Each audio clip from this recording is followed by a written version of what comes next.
Kay mga tropa.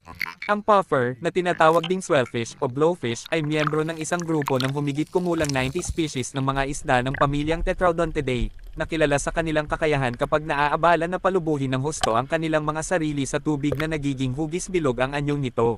Ang mga puffer ay matatagpuan sa mainit na mga rehiyon sa buong mundo, pangunahin sa dagat ngunit gayon din sa ilang sariwang tubig.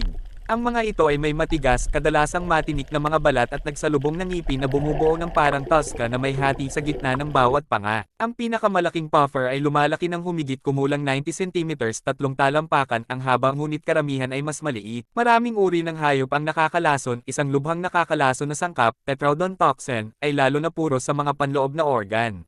Kahit na ang sangkap na ito ay maaaring maging sanhi ng kamatayan, ang mga puffer ay minsan ginagamit bilang pagkain. Sa Japan, kung saan ang mga isda ay tinatawag na fugo, dapat itong maingat na linisin at ihanda ng isang espesyal na sinanay na chef.